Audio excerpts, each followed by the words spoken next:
지금 저는, 다 제가 시행을 잘 못하고 있는 것 같아요.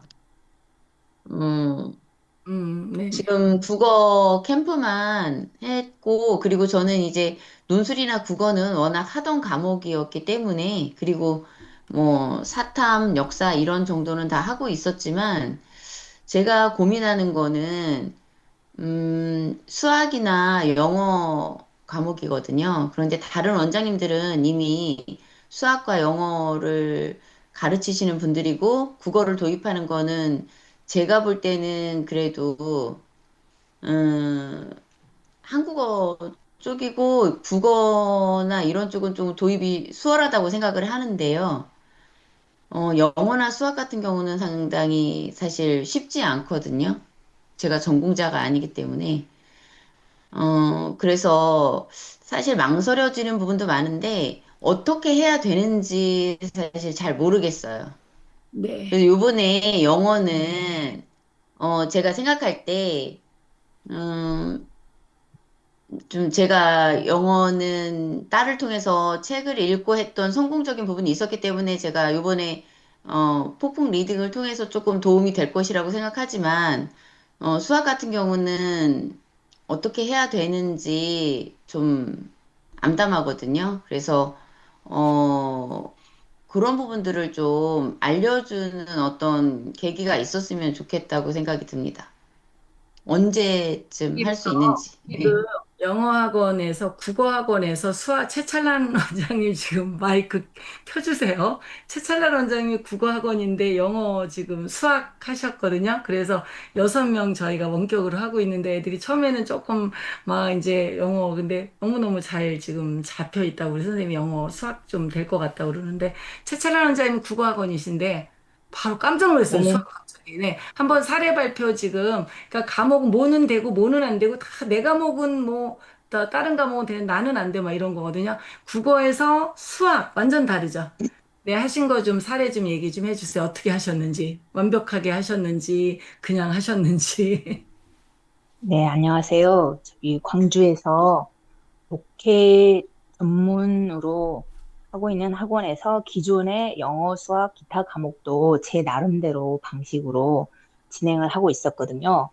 그런데 특히 방금 말씀하신 것처럼 수학이나 영어 과목은 제가 전공이 아니다 보니까 선생님들에 의해서 계속 이렇게 선생님들이 바뀌는 경우가 굉장히 많아서 그때그때마다 선생님을 구해야 하는 어려움이 있었고 또 제가 생각하는 공부 방법은 꿈의 땅에서 하는 식의 방법인데 이 방법을 선생님들한테 요구했을 때 그대로 진행되지 않는 경우들이 굉장히 많아서 수학을 그냥 정리해야 되나? 이런 고민을 굉장히 많이 하고 있었거든요.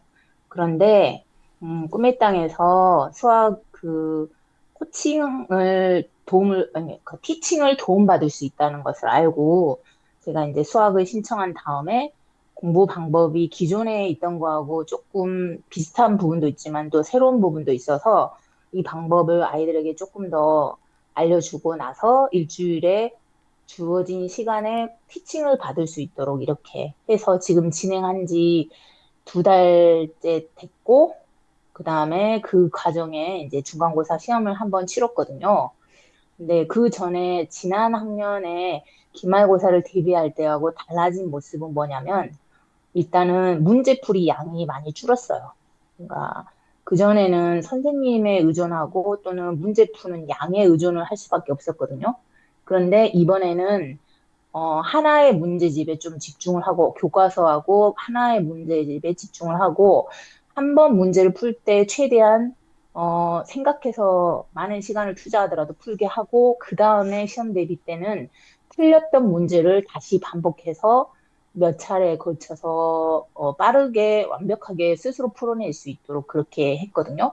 그리고 시험 보기 전에는 본사에 티칭 선생님의 도움으로 시험 범위에 해당되는 부분을 전체를 쭉 훑으면서 이 아이가 현재 어느 정도가 준비가 돼 있고 어떤 부분이 부족한가를 좀 체크해 주시는 그런 시간을 주시더라고요. 그래서 그런 식으로 해서 시험 대비를 마무리를 하고 시험을 봤더니 뭐 기존에 조금 못했던 애들은 여전히 크게 점수 차이는 없는데 좀 잘했던 친구 중에 한 명이 기존에도 한 90점 후반대가 나오긴 했거든요.